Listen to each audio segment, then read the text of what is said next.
Hello, good morning, good afternoon, and good evening, wherever you are. My name is Mohammed Dan Suleiman, and I have the honor of welcoming all of you and moderating this very important conversation and event. I have to say that today is a very important day for us, and I believe for the African continent as well. The launch of the Africa Network of Critical Security Scholars, we believe is a game changer for our continent. And I cannot express how happy I am to be a part of this great initiative. So we welcome, I understand that Professor PLO Lumumba is among us. We welcome you, sir. Thank you very much. We are grateful for your support. We also have Professor Richard Jackson also with us. Hello, happy to be here. Thank you very much, Professor, for staying late to be with us. We also have our very able Executive Director, Dr. Shirley Achieng. Thank you. Thank you. Here with us. I'm not sure if Dr. David, Associate Professor David Mekla is here. I believe him. If he's not at the moment, he may join at some point. Thank you very much. And to our dear attendees, we are really grateful for your time and support. We believe we will go the long haul with all of you.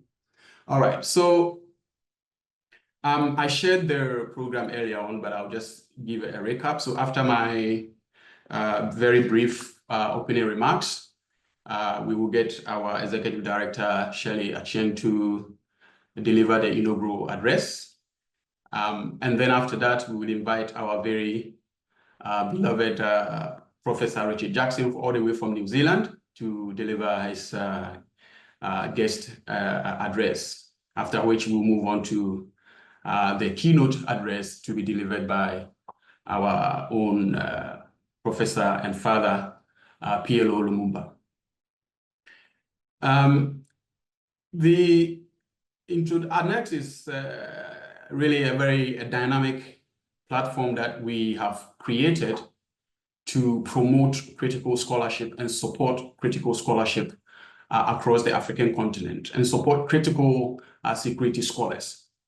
It is mainly a group of early career and young researchers and scholars who share the conviction that the traditional ways of knowing and doing security in the African continent is failing, it's not fit for purpose, and the evidence is clear all across the continent. If you go to the Sahel, you see the evidence.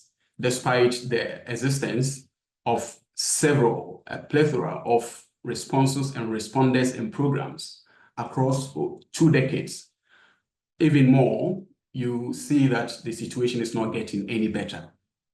You know, we have what one scholar calls security traffic jam happening because of the sheer number of responses and responders we have in the region. Despite all of that, the Sahel is now the epicenter of global terrorism and with devastating human security consequences. You go to the Horn of Africa, the story is the same. You have, Somalia, even part of Kenya, Ethiopia, and Sudan, where humanitarian crises are just piling up. And the people and the communities and their values and their structures are all being put at risk of annihilation. The Rift Valley, same. So really, if you look across the continent, all you see is insecurity. You have, on top of that, declining democracy after 3 decades of the so-called third wave of democratization. Economic insecurity is rife, it's piling up, and the issue of climate and environmental pressures fueling food insecurity and several other insecurity issues across the continent. Now, what we want to highlight as ANeCS is we depart from the premise that all these high levels of insecurity and conflict have come on the back of failing the failure of traditional approaches to security. And there is a need for a rethink of the way we look at, know, and do security in the African continent.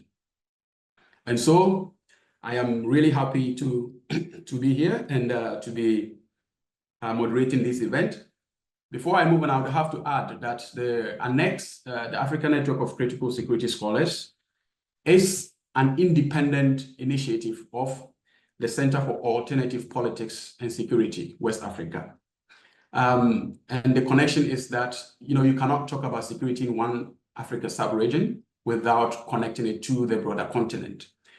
ANeCS is purely independent under our able Executive Director, Shirley Achieng, but it is an initiative of the Africa Center of Alternative Center for Alternative Politics and Security. So our goal is to amplify critical security scholars, amplify the voices of African scholars and scholars of Africa, and challenge the security paradigms that we believe, continue to fail the continent and continue to fail the African people and their communities. So I think I would just make that my opening remarks, as I believe there will be more time for us to engage more with the issues. I would like to now introduce our Executive Director, who will then give us his inaugural address. So Dr. Shirley Gabriella Achieng is the Executive Director of ANeCS. He is also the inaugural co-convener of the African Network of Critical Security Scholars. So he's both the Executive Director and the co-convener of the network. He is the chair of the Africa Association of Political Science, Kenya, the Kenya chapter, a Pan-African organization of scholars whose main objective is to interrogate the state of politics, governance, economy, and development of African states. She is a 2020 Manaki New Zealand Scholarship recipient funded by the Ministry of Foreign Affairs and Trade, New Zealand. She holds a PhD in Peace and Conflict Studies from the University of Otago, New Zealand. She holds a master's degree in international relations from the United States University, Africa. Her doctoral thesis, titled, unsurprisingly, Towards an Indigenous African Approach to Counterterrorism in Kenya. And this thesis was awarded a 2024 Exceptional Doctoral Thesis Award by the University of Otago for its outstanding contribution in the counterterrorism space. Dr. Achieng has extensive experience in the civil service spanning over 8 years. She has worked in various capacities in government, providing policy and technical advice to the Kenyan national and county governments on matters of peace and conflict, and of course, legislative procedures. She has given numerous presentations on the conflict situation in Africa and has published articles and book chapters on these matters. She doubles also as the co-founder of the Decolonial Terrorism Network, where she is currently working with other scholars and stakeholders in the Global South to advocate for a local solution to the terrorism problem. I'll hand over to Dr. Achieng. Thank you very much, Dr. Muhammad, for the fantastic welcome remarks. I would like to express my deepest gratitude to everyone who is present here today, especially to our esteemed advisors currently present in this meeting. That is the board chair, Professor PLO Lumumba, Professor Richard Jackson, and Professor David Mikler. Would also like to thank our board member, Professor Melvis Ndilose Nasenche, our honest members who are present here today, Dr. Muhammad Dan Suleiman, who's just given his welcome remarks, Dr. Emek Njoku, Grace Dankwa, Sherif Shaban, Fakat Seidu, Didas Kamana, Dr. Diallo, Al Hassan Tairu, and Guyo Sama. You've worked very tirelessly to organize this launch from scratch. And most importantly, I would also like to thank the amazing people joining us from different parts of the world today. And you've taken your time out of your schedules to join us here today. We don't take that for granted. So thank you very much. Before I go into what exactly ANeCS is all about, I'd just like to share a small slide here about our vision and mission. Let me just share that. Yeah. So as Dr. Muhammad has rightly stated, the vision around ANeCS actually was born because of the need for critical scholarship on security issues in the continent. Our mission really for ANeCS, we are committed to challenging the dominant security narratives in Africa by fostering critical research and out-of-the-box thinking, promoting knowledge sharing and empowering communities to build sustainable peace and security. So in essence, we veer away from the militarization and the issue of arms and promoting armies in the continent. And we say that there are alternative ways of handling security within the continent.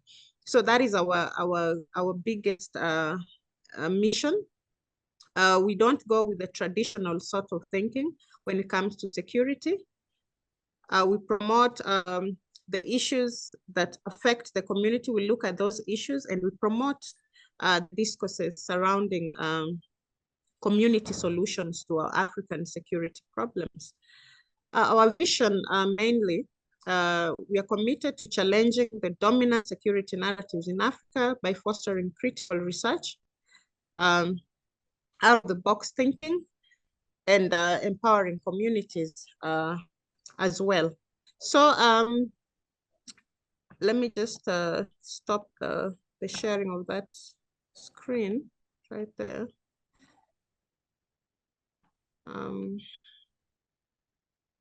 Okay. Stop. Yeah.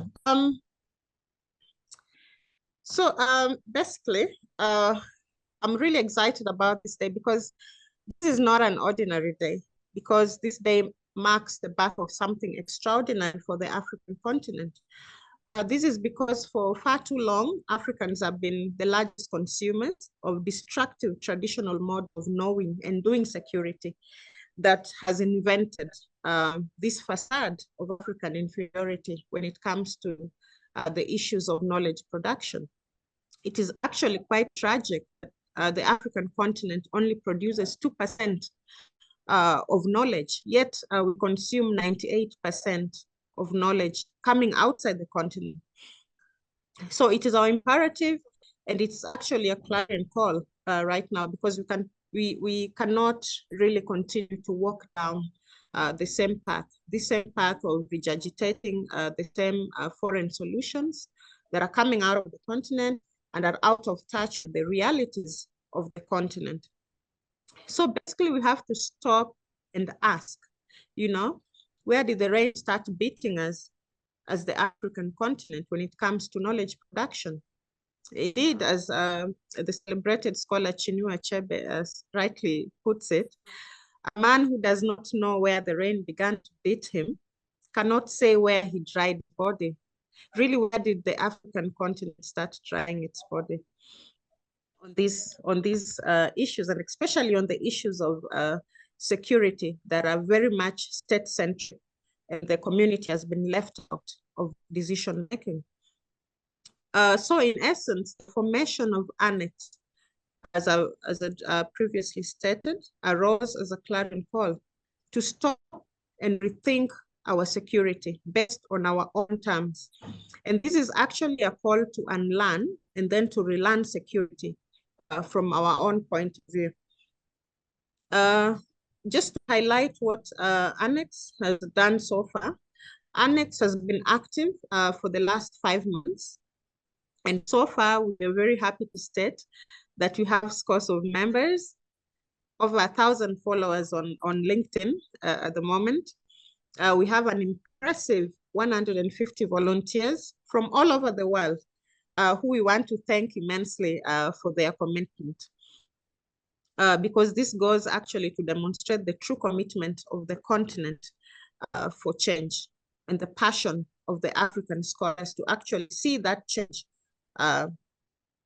being implemented.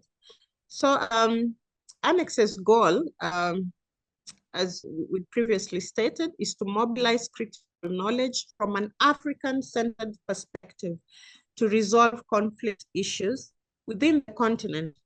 And that actually informed our theme today, which is African solutions to our security issues. We have various membership opportunities within the network, including publicizing of our members' new publications on all our social media platforms. So basically, we showcase our scholars' works within the platforms through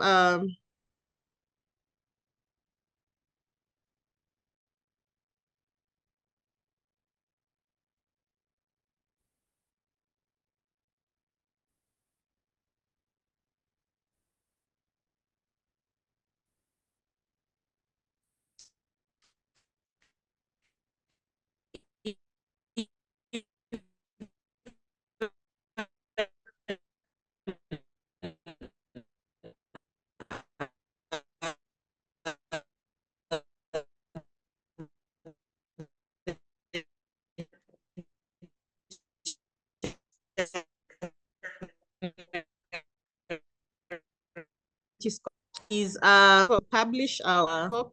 I'm clear. Yes, you were cutting a little bit, but I think you're clear now. Oh, okay. So we're in the process at the moment of collaborating with various organizations in terms of training on matters to do with security. And we'll also have an annual conference that we'll be organizing every October of every year to discuss various themes in security studies.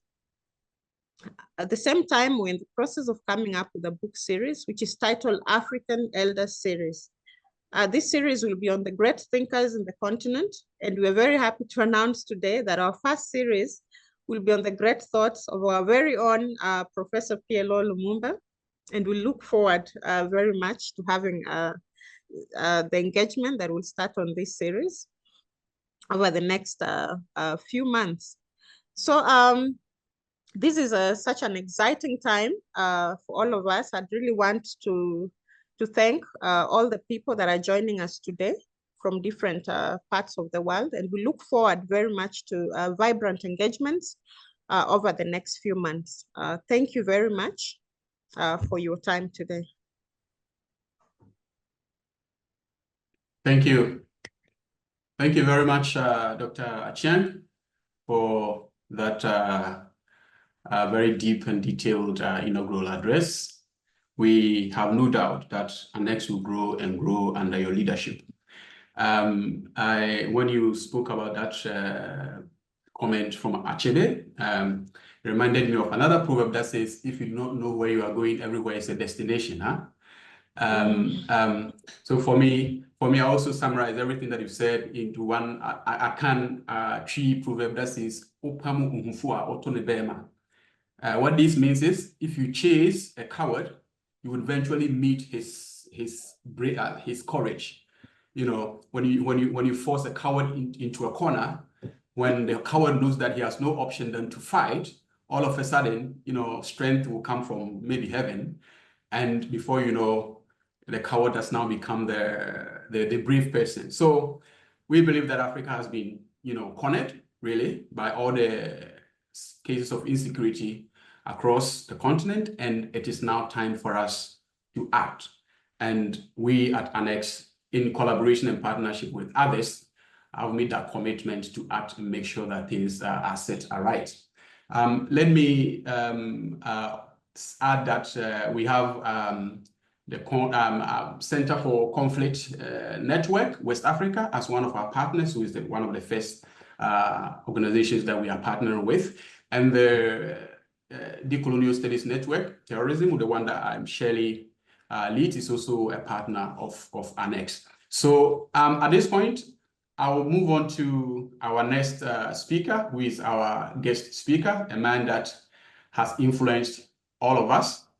If I were to talk about the connections with us, I guess that would be another speech on its own. But at this point, I will just introduce Professor Richard Jackson, who holds the leading thinker chair in peace and security studies, at the University of Otago, New Zealand. And he is the co-director of the National Center for Peace and Conflict Studies at the same university. He is the founding editor and current editor-in-chief of the journal Critical Studies on Terrorism and the series editor of Routledge Critical Terrorism Studies book series. He is the author and editor of numerous books and articles on critical terrorism studies, pacifism, nonviolence, war, political violence, and conflict resolution. Some of his recent books include Abolishing the Military, Arguments and Alternatives, published in 2023 with Griffin Leonard and Joseph Llewellyn. Another is Revolutionary Nonviolence, Concepts, Cases, and Controversies, published with Joseph Llewellyn and Griffin Leonard, Aida North, and Tonga Karena.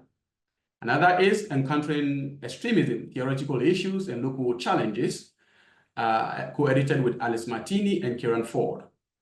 Critical Terrorism Studies at 10, Contributions, Cases, and Future Challenges, co-edited with Harmony Toros, Lee Jarvis, and Charlotte Heath Kelly. Contemporary Debates in Terrorism, co-edited with Daniela Pisu. The Routledge Handbook of Critical Terrorism Studies, and Terrorism, A Critical Introduction, co-authored with Mary Brain Smith, Joran Gannon, and Lee Jarvis. His most widely cited book, which we all read and benefited immensely from, is Writing the War on Terrorism, Language, Politics, and Counter-Terrorism, published by Manchester University Press in 2005. He is the author of a novel titled Confessions of a Terrorist. Professor Richard Jackson, you're welcome. Thank you so much for that generous introduction. And look, I'm just so honored to be with you today.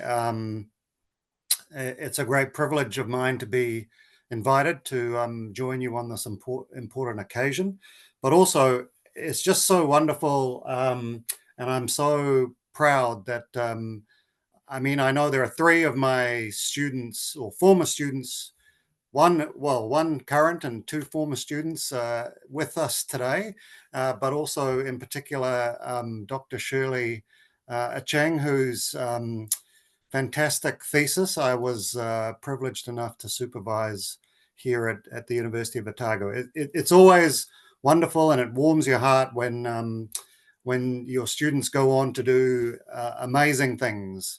You know, you always hope that they will surpass you, and I think Shirley is well on the way already to that. So yes, I'm just delighted to be with you today. So I want to talk briefly about you know, the importance of this new approach to security and this new initiative that you're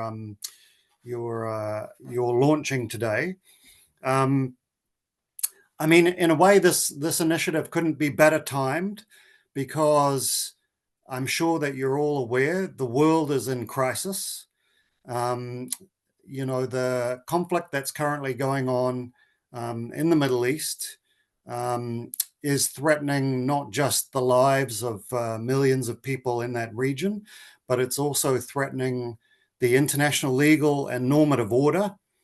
In many ways, because the contradictions that lie at the heart of traditional security are being exposed in that conflict. There's a profound crisis going on here, both you know, strategically, but also philosophically and normatively. And that's because the dominant approach to security has so many internal problems, and it has such a poor record of actually bringing security and peace and justice and the improvement in the human condition. I mean, if we look at it empirically, the first issue that we have to note is that the Western dominant security paradigm has completely failed. It's an utter failure in terms of peace, security, stability, and human well-being. Even if we just only look at the last sort of 20 years of the war on terror, the Brown University Costs of War project has estimated that something like 4.5 million people have died as a result of that war. And as you know, that war has taken in large parts of Africa as well. And if we consider the number of people tortured, the expansion of the drone program, the tens of millions of people displaced, the kind of instability that's come to North Africa, to the Middle East and elsewhere. And then if we look at the death and destruction that's currently going on in Palestine, Lebanon, Syria, Yemen, and so on, we have to say that this is both a strategic and a tactical failure. I mean, there's a strategic failure here to bring peace, to bring security, to bring stability, to bring democracy, as the proponents of this approach claimed that they would do. But there's also tactical failures that, you know, this dominant approach to security cannot even achieve the minimal goals of defeating, you know, a very localized group like Hamas or Hezbollah, who don't have any of the major weapons platforms that their opponents have. So empirically, we can say this is a completely failed paradigm. But I think theoretically and conceptually as well, it's very obvious that the dominant Western security paradigm has failed, because it's rooted in misconceptions about the utility of violence as an instrument of deterrence and security.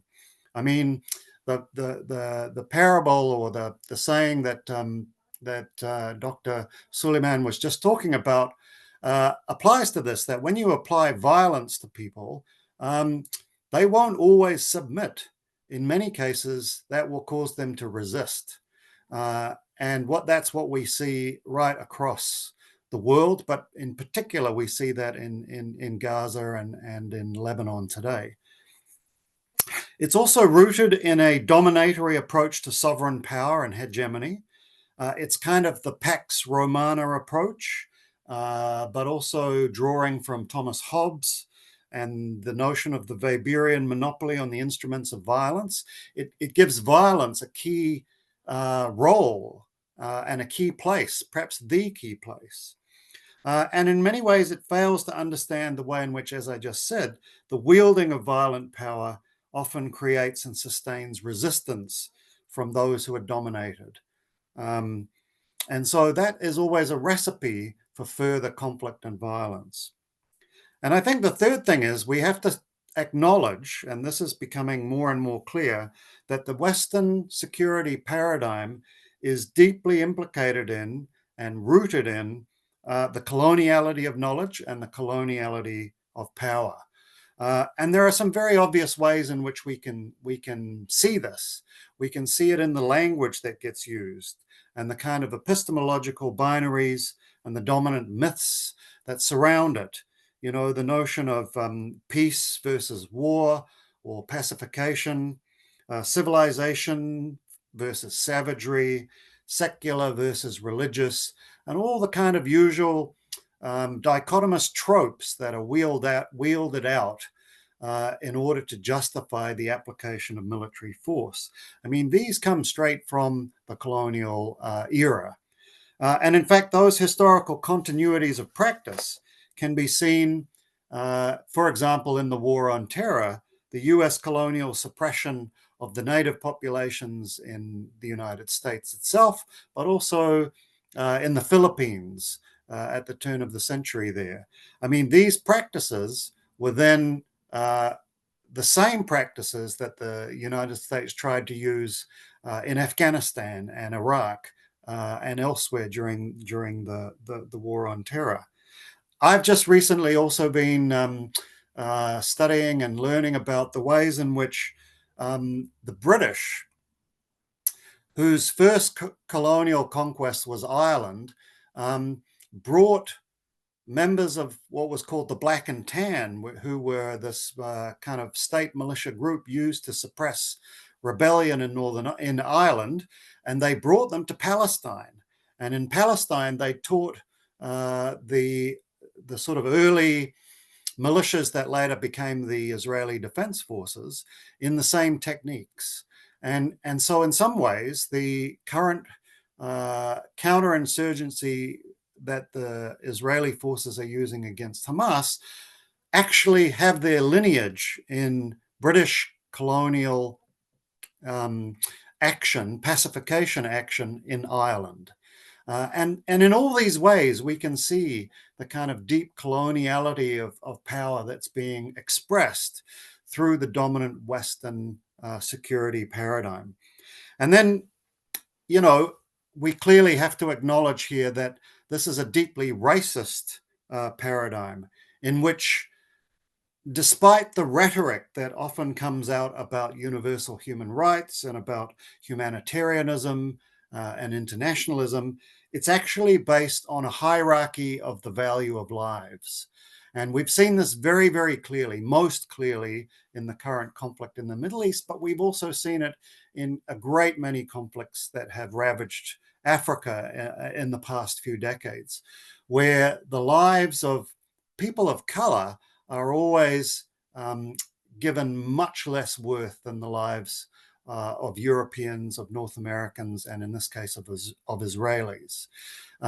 Judith Butler talks about grievable and ungrievable lives. And I think the Western security paradigm is rooted in a kind of matrix, a moral matrix of which lives on this planet are worth more than others. Now, the inherent contradiction of that in this dominant Western paradigm is coming out in the current historical moment as it's being played out in Gaza and Lebanon. And in many ways, that contradiction is starting to, I suppose, deeply destabilize and crumble the existing so-called liberal international order. And it's destabilizing and really damaging the international legal order. And it's making us realize that in many ways, that international legal order was kind of a cover. It was, you know, the emperor's clothes to try and cover the fact that it was a colonial racist order that was being upheld through this Western security paradigm. Well, we can now see the emperor has no clothes, and the hypocrisies are starting to emerge. And I mean, the problem here is not just that that this dominant paradigm, this dominant colonial racist paradigm and approach is inherent to the practices of the dominant Western powers. In actual fact, it's more universal than that. And it's been picked up, it's been adopted by almost all states in the world. And it's used by a great many regimes to suppress opposition, to consolidate regime power, to try and maintain elite dominance in great many societies. And we see examples of its adoption right around the world and right across Africa. The implement of the war on terror in places like the Horn of Africa, Nigeria, Mali, and elsewhere. Now, for all these reasons, I think, you know, the total failure of the Western security paradigm and its role in maintaining the coloniality of knowledge and the coloniality of power, this is the perfect moment. This is the ideal moment for a new critical non-Western and African approach to security. And, you know, as Dr. Suleiman said, the first task of this new approach has to be to unlearn and to de-link from the dominant approach. It has to be to deconstruct that approach and its applications, particularly in theaters across Africa, and reveal its failures, its contradictions, its inequities, its racism. And then I think, there's going to be a need to explore new epistemologies, new ontologies of security, and to root these new security approaches in new ethical frameworks. And I'm sure you all will know that there are very long-standing and rigorous philosophical and ethical frameworks within Africa, such as Ubuntu. So this will have to engage with kind of a new intellectual self-determination, if you like, of African security, or the indigenization of security knowledge and practice within Africa. And this is going to involve elevating non-Western voices and perspectives, histories, experiences, and philosophies. It's not going to be easy, because the dominant approach, which is so embedded in universities, think tanks, governments, intergovernmental organizations, the United Nations, so many structures across the entire globe, it's going to take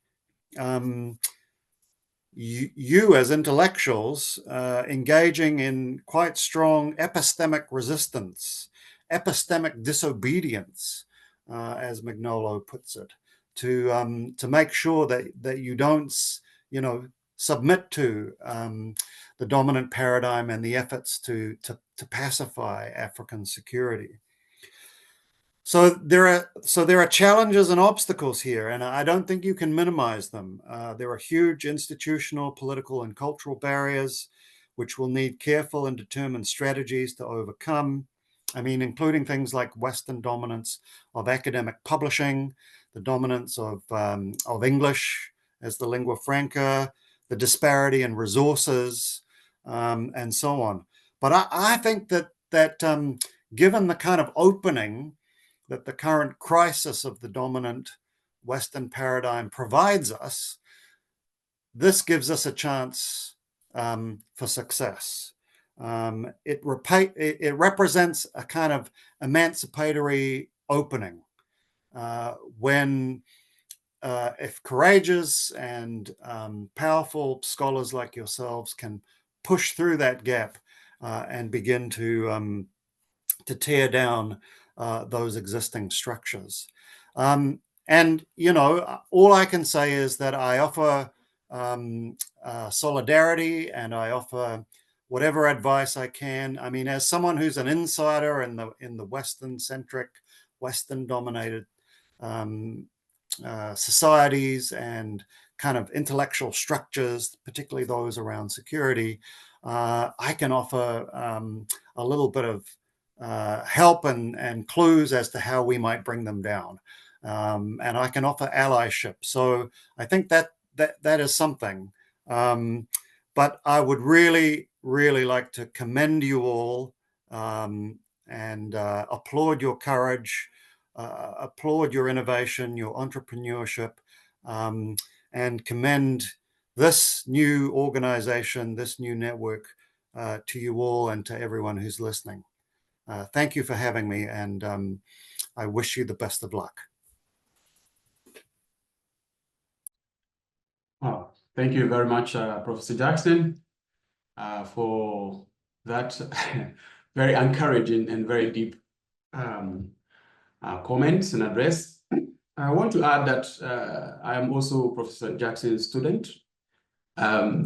He was on my PhD examination board, so I am part of the team, and thank you very much, Prof. Actually, there is when I was in high school, there's one quote that I remember all the way from high school that says that without the past, the present is meaningless and the future is uncertain. I don't know whether the author of the pamphlet was actually quoting someone. I don't remember. All I remember is that there was this statement was in the book, and I somewhat memorized it, and it has stayed with me so long. And Prof, one thing that I want to highlight from what you said was how, when we are discussing security in Africa, we tend to banish it from the global context. We tend to think that security in Africa is somehow removed from the rest of the world, so that we can talk about security in silos. We can talk about security in the Sahel as different from security in the Horn, and then different from security in the Rift. And then broadly, we can talk about it different from the security in the global stage. And I like the fact that you connected them. It's all a manifestation of the failure of the Western epistemic maybe paradigm. And I think that is a very good point to make. And the other thing is how we disconnect the present from the past. And this one speaking directly to that quote earlier on. In West Africa, for example, we have a lot of history, a lot of conflicts in the past.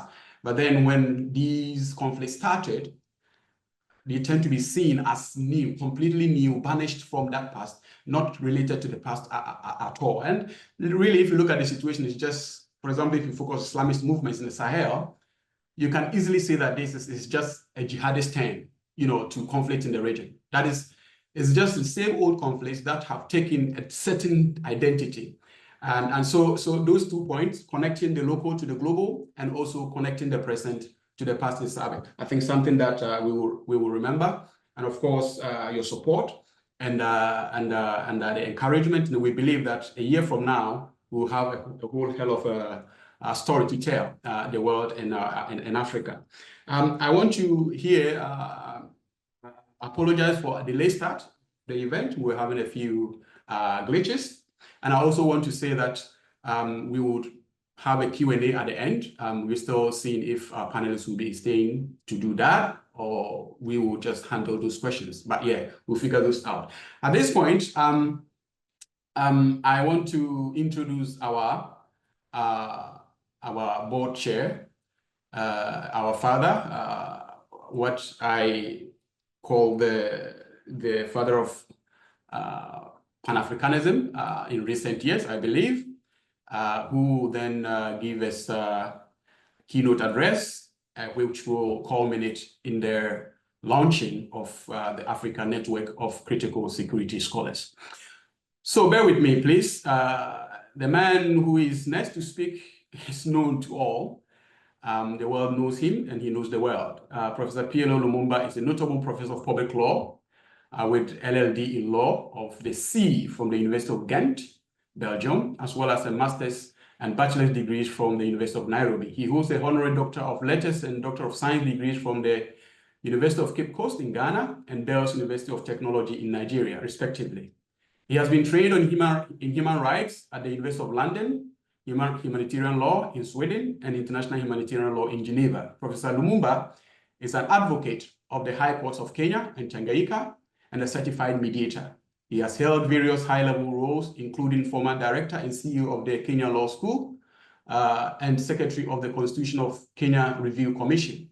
He is the founding trustee of the Africa Institute for Leaders and Leadership. As a legal practitioner, Professor Lumumba has authored numerous books, including Criminal Procedure in Kenya and Kenya's Long Search for a Constitution, and published various articles in academic journals. Professor Lumumba has received several accolades, including commendation from the Kenya Scouts Association in 2004, the Order of St. Paul, the Apostle in 2011 for promoting good governance and recognition, from the East African Association of Anti-Corruption Authorities in 2012 for his contribution to the fight against corruption. He has been recognized by the International Community of Jurists at its Kenyan section and the Law Society of Kenya for his outstanding contributions to the legal profession. In 1996, he received the Martin Luther King Junior Leadership Award, and in 2008, the Martin Luther King Africa Salute to Greatness Award.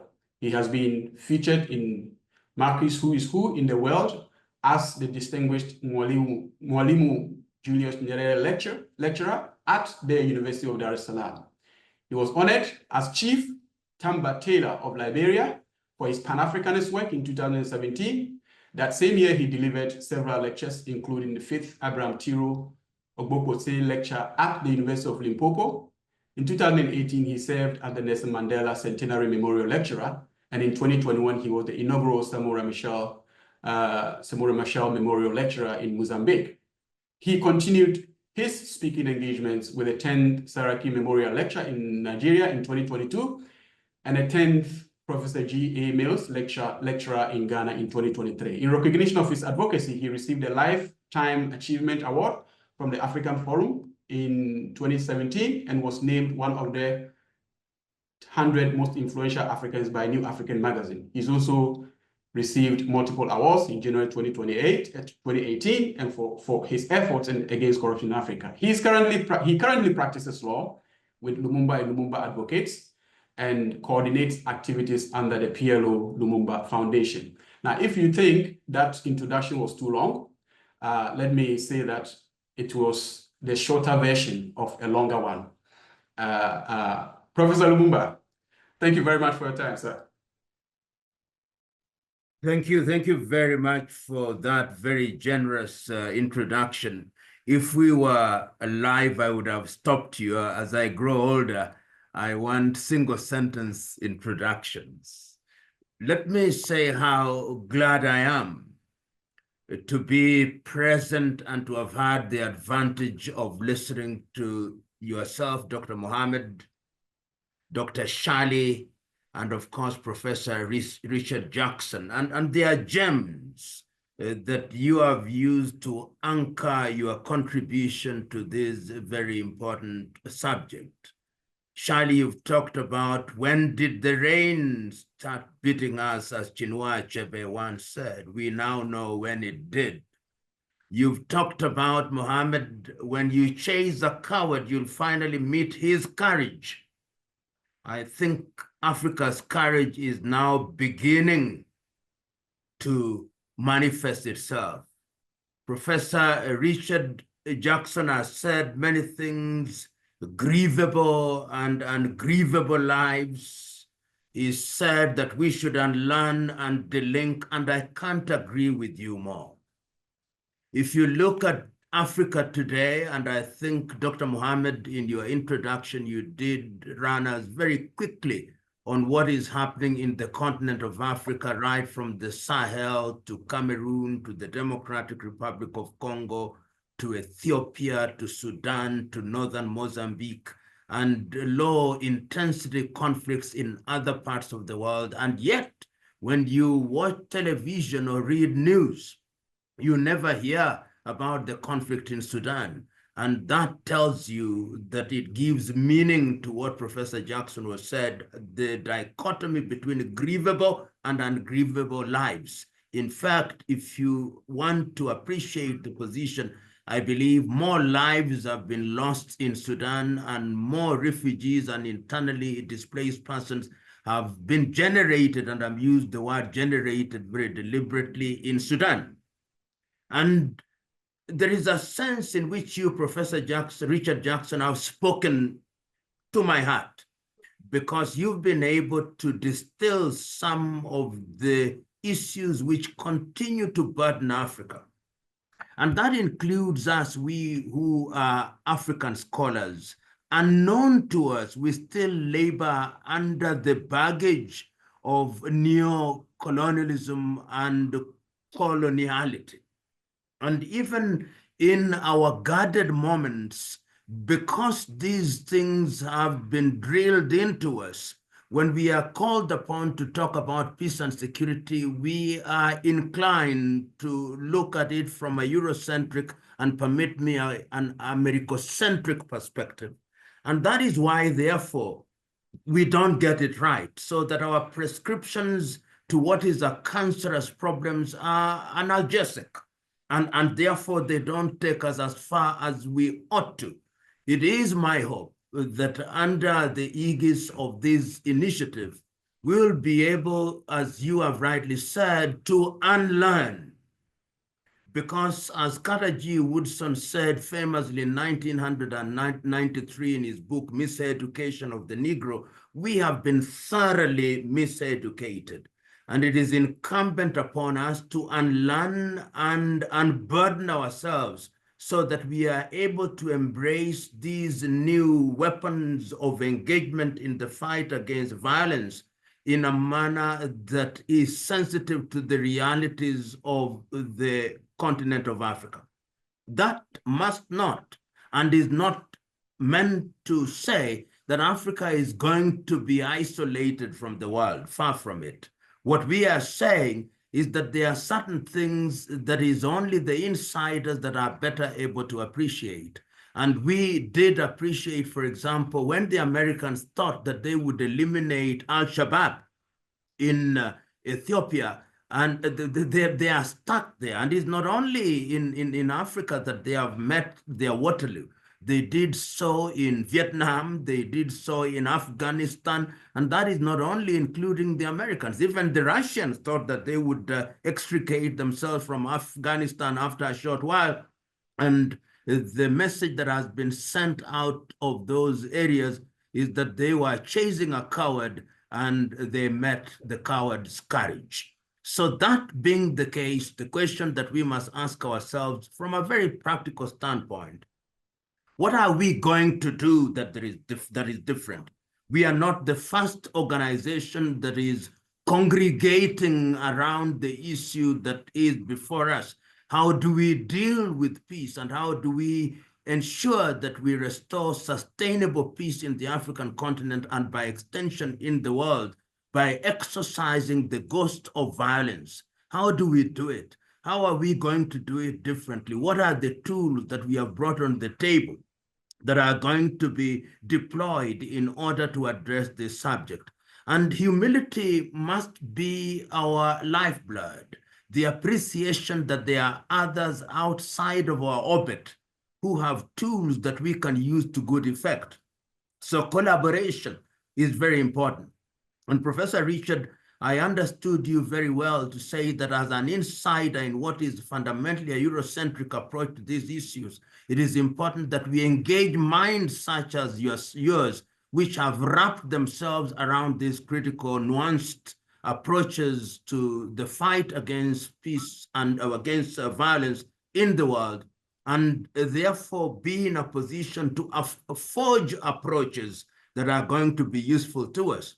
And we are dealing with a continent that sometimes I want to say is schizophrenic. And I'm using the word schizophrenic very deliberately, that Africa, when it is convenient, is Africa. But when it is not convenient, North Africa is the Maghreb. And below the continent is sub-Saharan Africa. And when it is convenient, it is Southern Africa, it is Central Africa, it is Western Africa and Eastern Africa, not only geographically, but even in terms of how we view things.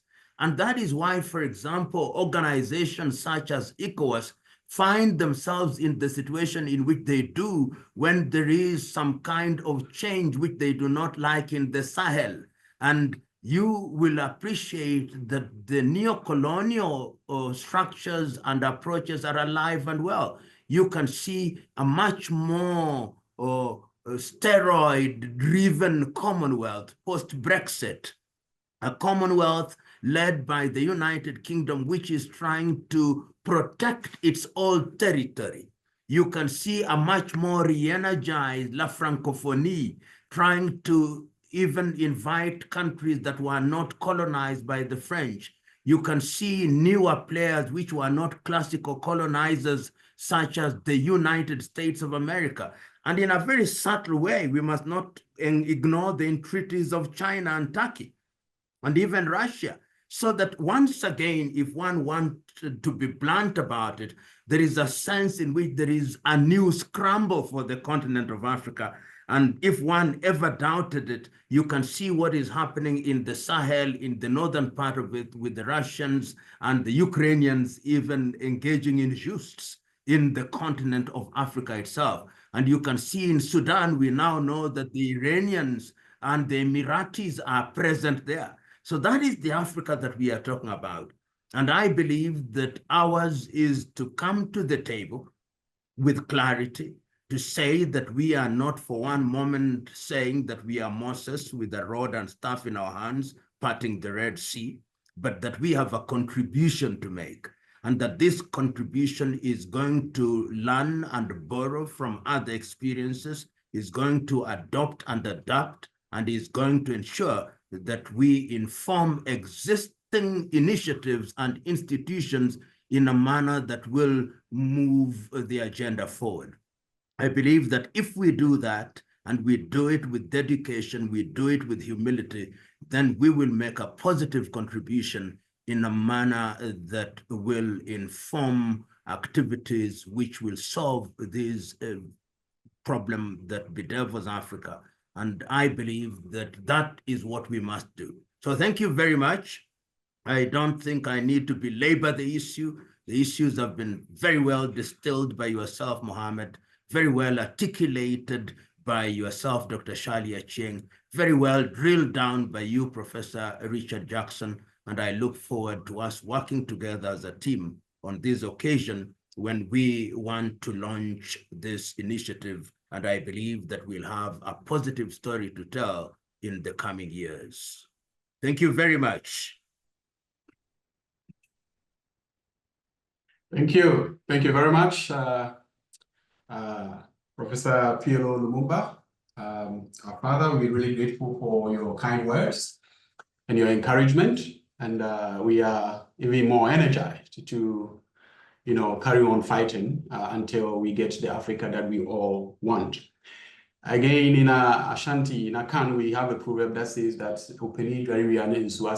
which means if an elder takes a bath, then all water is finished. It's like after all this bath, there's no more bath. So all water is finished, and the water has to be finished. I think I think this was also a ribbon cutting occasion. And I think without much ado, let me therefore say that we declare the African Network of Critical Security Scholars formally launched, and we pray and hope that this initiative heralds a new beginning, a beginning that will usher in new thinking, new dispensation for the good of Africa and by extension, the good of the world. Thank you very much. Thank you. Thank you very much. Thank you very much. Thank you very much, Professor, once again. Colleagues, Shirley and the team and volunteers, and Africa, East, West, North, Central, South, wherever you are as an African, and the world.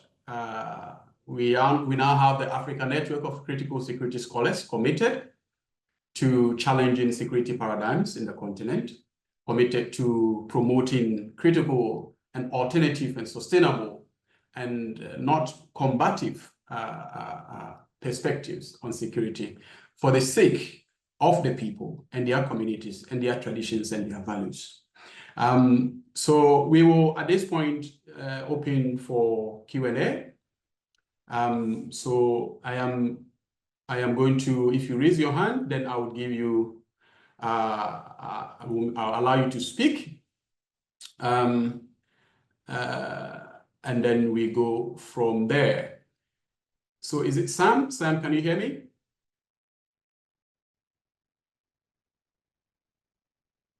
Sam, can you hear me?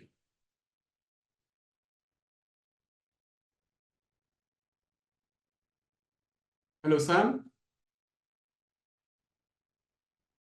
Okay, Sam, you can type your question and then I'll read it out in case, because I can't seem to hear what you're saying. We can't hear you, although you are unmuted, but we still can't hear you.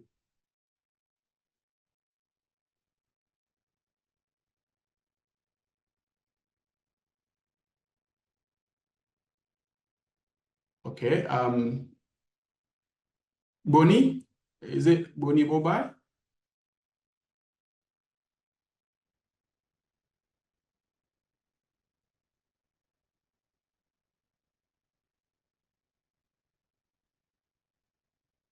Hello, can you hear me? Those I can see. Yes. Good morning, everyone.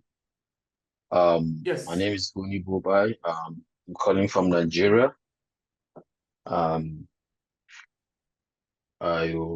My question goes to the professor regarding the security situation in Nigeria.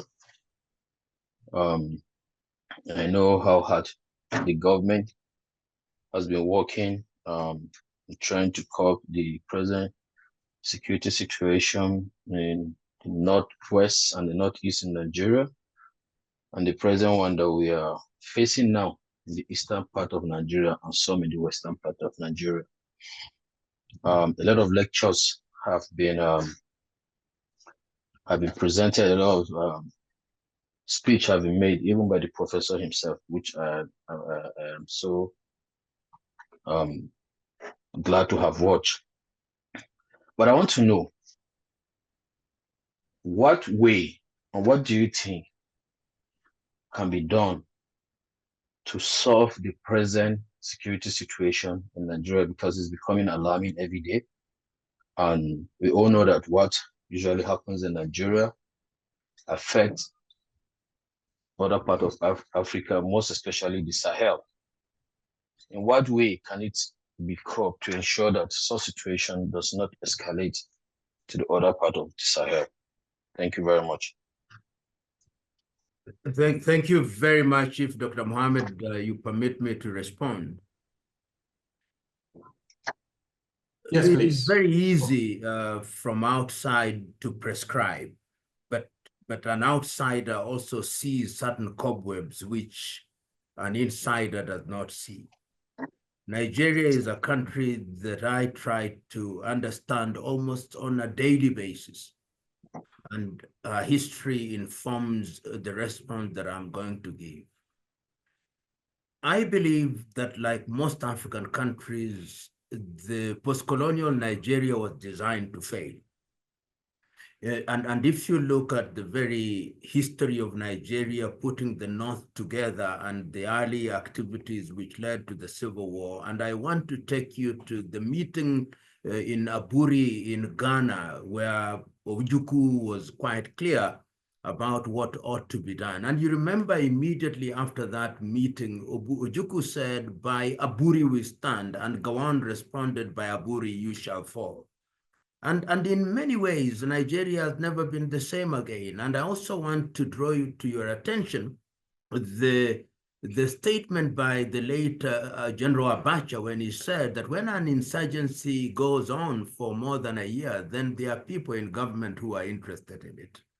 And I think if you look at what is happening, of course, we know the history of Boko Haram. I think we know. And Boko Haram has now acquired a life of its own.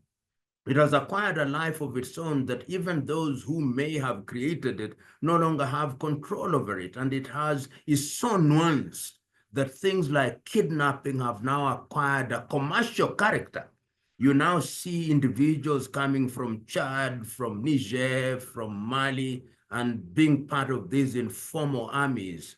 And you can see that your typical African politician in a typical way is also raising the devil of, if you may, of ethnicity, so that people are being reminded we are Yoruba, we are Igbo, we are Hausa Fulani, and all that kind of thing. And what should we say?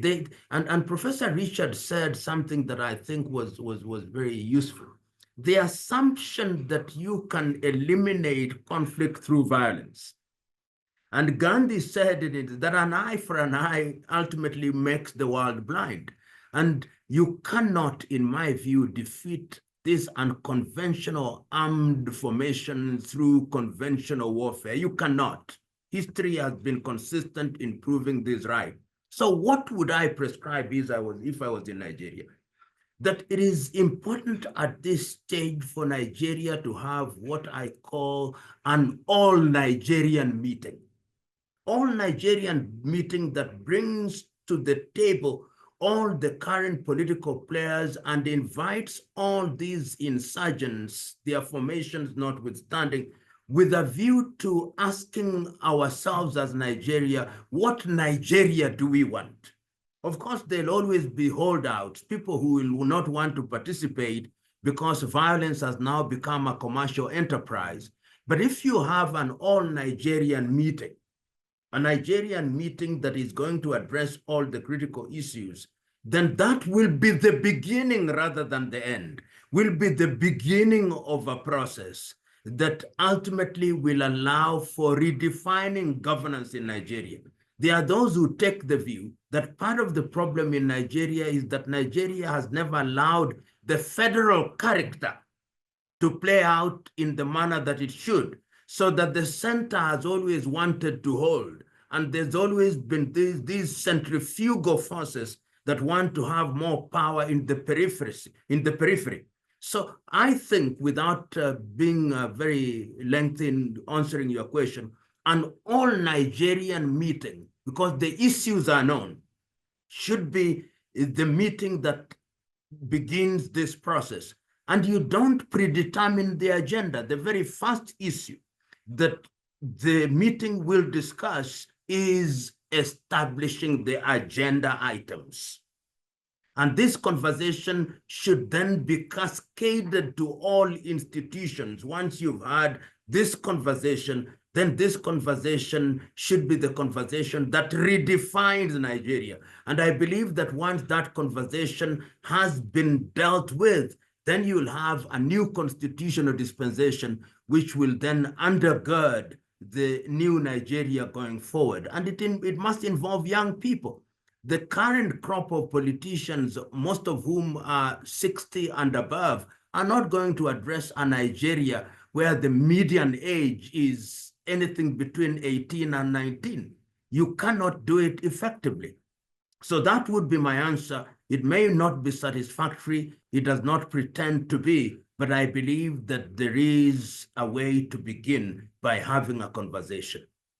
Thank you very much. Thank you very much, Prof.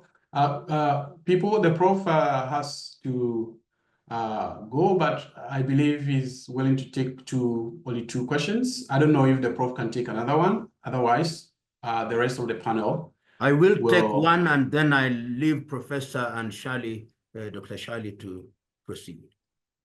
Thank you. Okay, Beatrice Baden, can you hear me?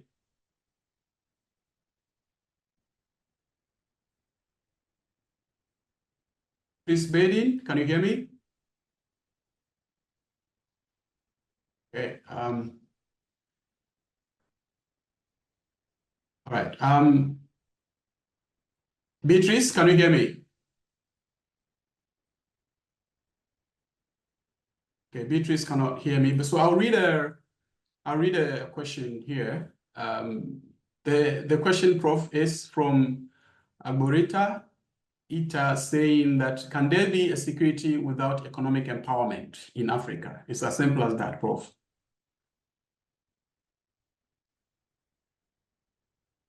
I believe this is a question that, once I've put in my thoughts, both Dr. Shirley and Professor Richard will also have to talk to.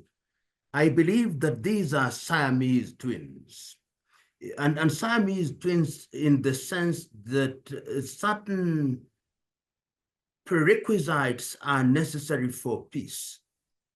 In an environment where there is sorrow and want, sustainable peace is not possible.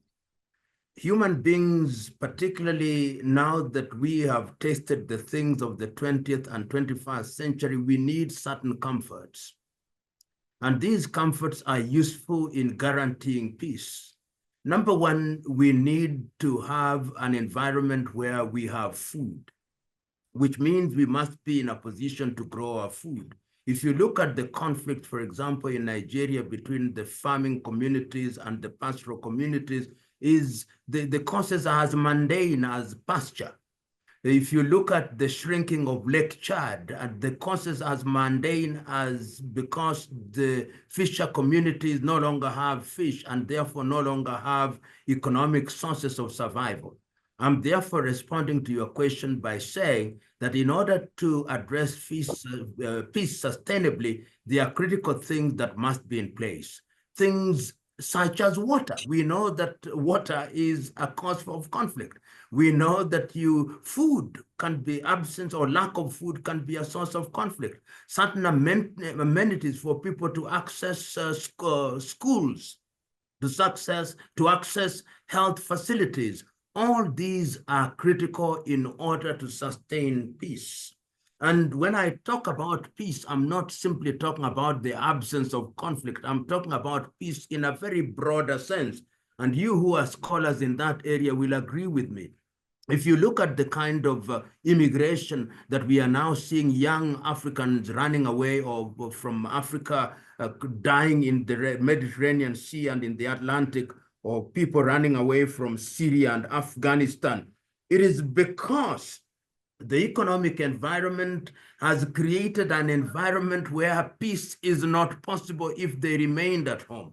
I'm therefore agreeing with you by saying that indeed, certain basic economic requirements are prerequisites to ensure that peace is sustainable. Professor Richard, I believe, is from New Zealand. And New Zealand, if to the extent that I know, are countries which, to a certain extent, have tried to address the basics. The basics in terms of ensuring that not to the extent that is possible, people don't go hungry. If you look at countries in the Scandinavia, they have tried to address those basic issues. I think in the continent of Africa, Botswana has tried to address those basic issues. I believe Mauritius is trying to address those basic issues so that even if there is conflict, it is at a higher level, not at the lower level of killing each other with machetes. So I believe that what you have said in your question lies your answer, but I request Professor Richard and Dr. Shirley to weigh in with different perspectives. Thank you very much, Prof. Thank you for your time and for your encouragement and support. I think we can now say goodbye to our... No, but I would want for a minute to hear the Professor Richard perspective before. Okay, all right. Professor Jackson. Well, look, I'm not going to disagree. I completely agree. I think the whole point here is that the dominant Western approach to security takes a very narrow perspective, and it focuses solely on the issue of what we call direct violence, which is the violence that comes out of political conflict and involves, people trying to kill each other. But it doesn't involve other forms of violence, such as structural violence, which is the violence of hunger and disease and deprivation and social isolation and economic underdevelopment, poverty, and preventable disease and so on. It doesn't deal with questions around cultural violence or epistemic violence. And I think the whole point of a critical approach to security is to recognize that security is a holistic concept. It has to take in not only individuals, but groups, and it has to take in not just physical security and questions of law and order and physical safety, but also issues of human well-being and economic development, spiritual well-being and communities, their identities, their self-determination, their sovereignty.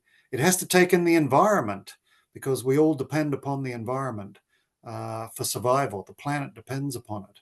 So you can't separate security from climate change that is occurring. And I think, this is the whole point, is that, a holistic approach to security is a critical approach, and it's one that brings in all these different areas. And I think, the questioner is absolutely right that you can't ever have real security if people are still going hungry. So, an essential part of security is food security. That has to be part of any kind of equation. Thank you very much. Thank you. Thank you very much, Professor. Shirley, any comments on that question? Yeah, thank you, Dr. Muhammad. I like what Professor Jackson has just enumerated very rightly there. That security has very many different facets that bring the whole together. For example, and this is something that you see, especially when you look at something like the African personality. The African personality is not about the self. It is about the whole person coming together. There are different facets to that, including the issue of the environment, the community, the person. Everyone is incorporated into this one piece to make up the whole, and that is what security is. You cannot tear it apart and say we'll only examine this and we'll leave this out. The issue of for example, human security is very much interlinked, even with the issues of environmental security and all these other issues to form the whole. So what I'd like to say most importantly is for the Africans, I think this is going to be something that will not be business as usual for the continent, because we have to realize every time that you speak about critical discourse, you speak about decolonial discourse, then you have to realize that confrontation is imminent. You also have to realize that these are very combative discourse because you're going against hegemons that have been there for centuries. How are we going to bring a view that has not even been discussed before? How are you going even to implement a view that is not seen to be the norm for the continent? Because as I said initially, the continent, we've been placed in the international order as consumers of security knowledge. We've not been raised to a point where we feel that we can be experts. We need to ask ourselves, can Africans be experts in our own security issues? Why do we have to get to sit in committees, to sit in forums, where when you look at the experts that are being asked to give their views, then you'll see no African there. And that is where our challenge, especially for this network, arises, because we need to bring up Africans and say we are experts in our own security issues. We don't need to get people from outside the continent to tell us what our security issues are. We already know what these issues are because we live in the continent, we were born in the continent. We can confidently say these are the issues we're experiencing and we have solutions with us. For example, Ubuntu that Professor Richard Jackson rightly brought up. Ubuntu is experienced everywhere. Even within our families, we know what Ubuntu is. Why can't we use these local, nuanced sort of solutions to actually address some of these pertinent issues within security? Thank you, Dan. Thank you very much, Shirley, and I hope this answers the question. I am very conscious of time, although we started late, so I'm assuming that... Thank you very much. So I'll leave you now. I wish you a good conclusion. Thank you very much. Thank you very much, Prof. Really appreciate your support. There are a lot of questions. Some of them are about the network itself and its activities going forward. I believe the executive director will send emails out to those of you who are volunteers and members after the launch. We've been overwhelmed by the preparations towards this launch, and seeing that we have been successful immensely. A lot of emails will follow now and advise you regarding where we are headed next. Okay, so I'll now invite Beatrice, and then after that, Bonnie Boba, you can come in. Sorry for the problem. So Beatrice, you have the floor. Well, thank you very much, Dr. Mohammed. I'd say that I'm very, very impressed with the submissions by Professor Jackson and Professor Lumumba.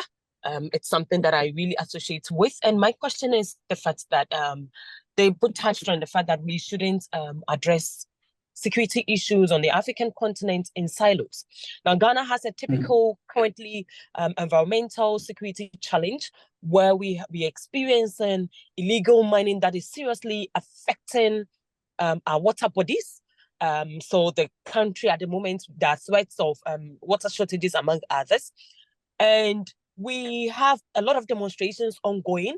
But when you go to the localities, the local communities where these illegal mining activities are being undertaken, we experience a situation where the locals themselves are not being engaged. The locals themselves are not even buying into the whole concept that we need to stop the illegal mining activities that are going on. So I would want that if, since Professor Lumumba has left, Professor Jackson can probably take this, to emphasize the need for especially young people to be roped into our security discourse, taking into consideration the culture that Africa we hold on to and its impact on our security discourse, because we know that Africa embraces our cultural dispositions a lot. So what impact it has on our security discourse and the role of young people? Thank you. Thank you very much, Beatrice. So Jackson and Richard and Shirley, Dr. Achieng. Maybe you can comment on this. I know this is very specialized, but yeah, I think you can provide some general comments.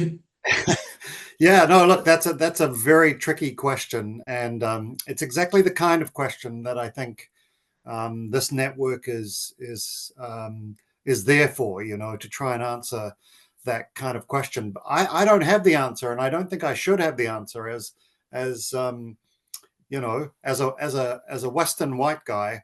It's not my role, and I don't think it would be appropriate for me to come in and provide some kind of answer. But what I could say is that I think the answer is going to have to come from within. It's going to have to come from Ghana. It's going to have to come from local communities. So there's going to have to be a process of engagement and a process, bottom-up process of learning and developing relationships with the people involved, and then trying to find some kind of holistic approach that can, for example, provide alternative forms of employment for those miners, and somehow link development with environmental protection, but also, yeah, empowerment of local and communities so that they can be engaged in the political process.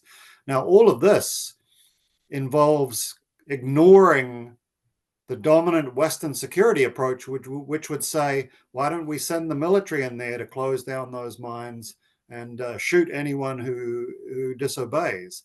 I mean, that's the solution that Western security approaches would have. And I'd say, you know, that's exactly what we want to avoid. We don't want to securitize this in Western ways. There needs to be indigenous African solutions that are found from within. And it's not for me to say what those are, but I think that this network, you know, could bring together the kind of voices, perspectives, skill sets, knowledge, and abilities to try and find those local solutions. Thank you very much. Shirley, did you want to add something, or we should move on? Yeah, I think I disappeared for a while there and I didn't get the question very well. Okay. Look, let me abuse my role as a moderator, given that the question is about Ghana. And just a brief comment here. And by the way, Beatrice Baden is the founder of Own the Peace Africa, you know, and a new initiative called Own the Peace Africa. And recently had an event in Ghana where some of these issues were discussed.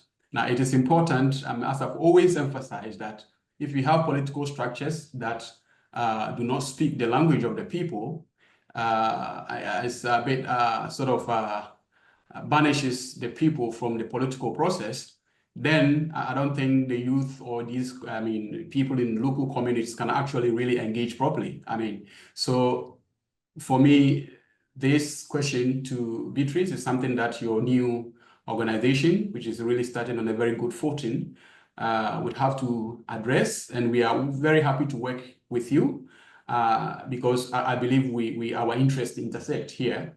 Our goal is to make sure that Africa owns its own peace and its security agenda. But basically, I believe we have to involve the community. We have to bring the community back in, because if the people are not part of the process, they will not even understand that what is going on is even called galamsey, or is even called illegal mining. What is illegal to them? They have to understand the legality of the whole framework before they can tell whether something is legal or illegal, and understand the whole situation. So it's a very complex issue, and I see that there are a lot of questions on this. And because Beatrice, you've asked that question, I'm just gonna slide through those and invite Boni Bobai to ask the question. But before then, I believe that we are 4 minutes over. The Ilam is 11 East African time. Given that we started late, I believe we can take only like 2 questions and then call it a day. Okay, good morning again, once again. My name is Goni Bobai. I work with Gadawan, it's a senior security manager.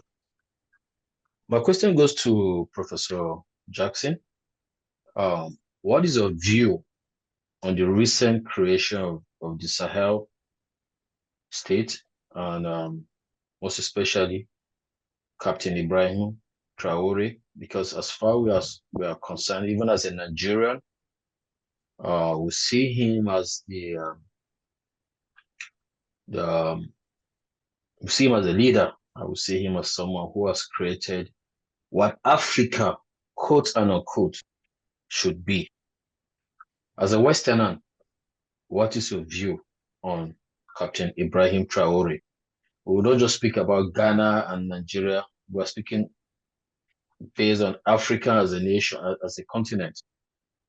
Now, I would like to know from you, as a Westerner, like you said earlier, your view on Captain Ibrahim Traore. Thank you very much. Okay. Thank you very much. That's a super interesting question. I have to confess, I don't know enough about the situation or about him particularly.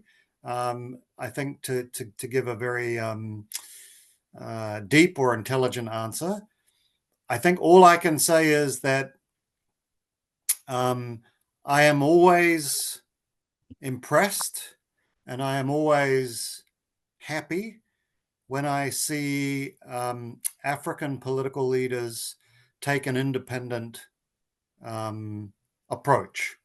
You know, when they assert the sovereignty of their own people against the interests of particularly the Western powers, particularly those sort of colonial powers that are operating so openly and explicitly in exploiting Africa and in militarizing Africa and so on.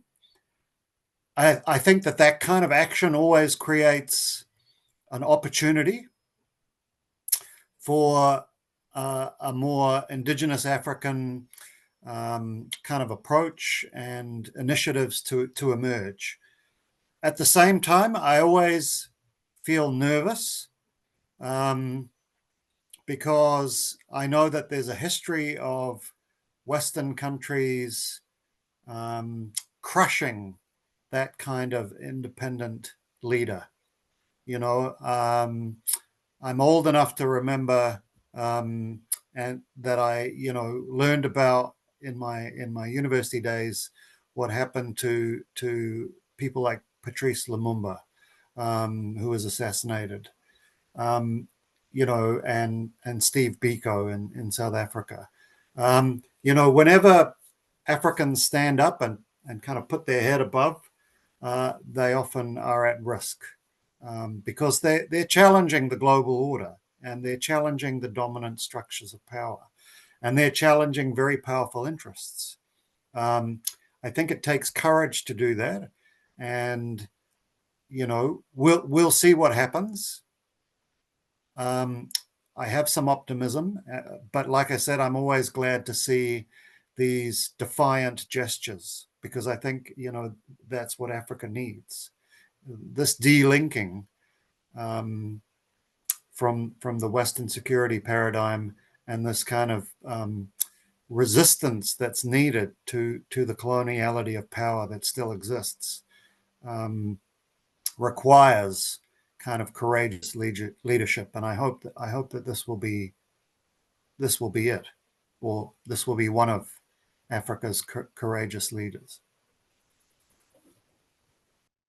All right, thank you very much, Professor Jackson. Background to that question is this leader we're talking about is came into power through a military coup as one of three leaders in the Central Sahel region who took over power militarily. So I guess the confusion here is he came to power through, autocratic or whatever non-democratic means. Shall we then exonerate his actions based on the good that he's doing? That's the end to justify the means here, and that is really debate that is going on. It depends on how you look at it. The question, if I may add a little bit to what Professor Jackson said, if you focus on the people and their communities, I believe that, as the overwhelming support that Ibrahim Traore is receiving indicates, then it's good for them. I mean, they also must have their own agency in the political process. But if you're talking about their Western-centric Westphalian state structure, then, the neoliberal order and all those claims about democracy and the rest, then you may see that he's really a thorn in the flesh of the Western political paradigm. So it depends on your positionality, really. Where do you stand? For ANeCS, we are always standing by the people, not necessarily saying that coups are to be allowed, because one thing that coups will not give you, a government that is always at risk of a coup d'etat will not give you is certainty, and you need certainty to govern.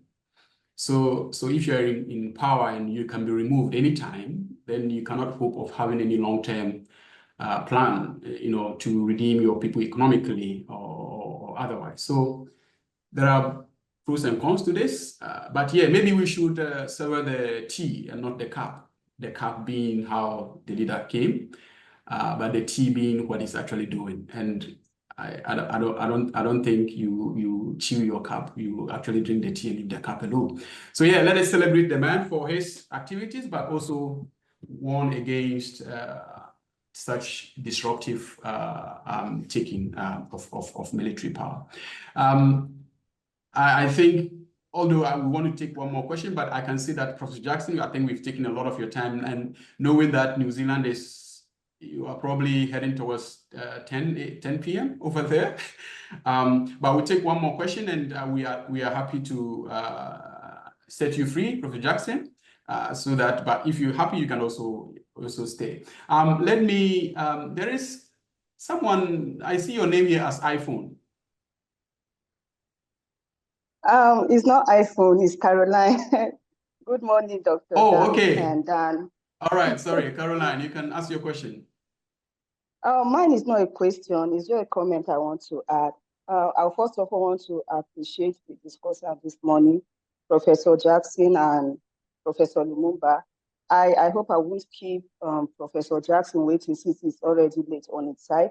So it's just a comment like I earlier said. When we talk about African solutions to security, we actually have solutions to these issues. Recently, I undertook a study whereby, which I call cultural structuralism. It's an opportunity to study community cultures in respect to their languages, norms, practices, and then local leadership and how it influences on peace and security in that area. And you'll be surprised that at the local level, we have resilient structures. We also have structures that can also be constraints to peace and security.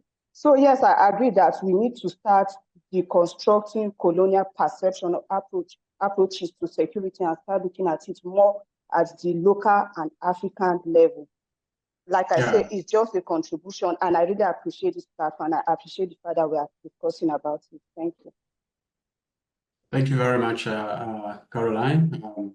And that's exactly what ANeCS, I think, will do. And I believe the executive director will keep in touch with you and see how both of you can collaborate. And because that wasn't a question, I just want to give Diambo Gilbert. The last question, because your hands has been up for a very long time. Odiambo Gilbert Francis, can you hear me?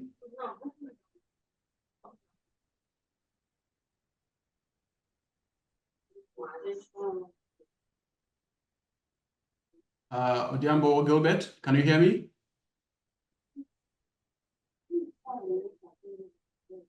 Okay, so well, I believe that is a sign that we should conclude this session. I would like to thank really all of you for the time. You know, it's been a very long 1.5 hours and beyond. I thank Professor PLO Lumumba for his very insightful address and for launching the Africa Network of Critical Security Scholars.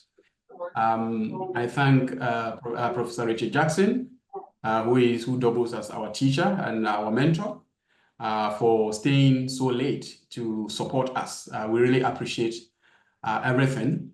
I'll give Dr. Shirley Achieng the last word to talk about what will come next in terms of communications and what's our view. Shirley. Thank you, Dr. Muhammad. And thank you all the participants who joined us graciously today to see this launch come into fruition. We're very excited, not just for ourselves as ANeCS, but also for the African continent and all the great things that you're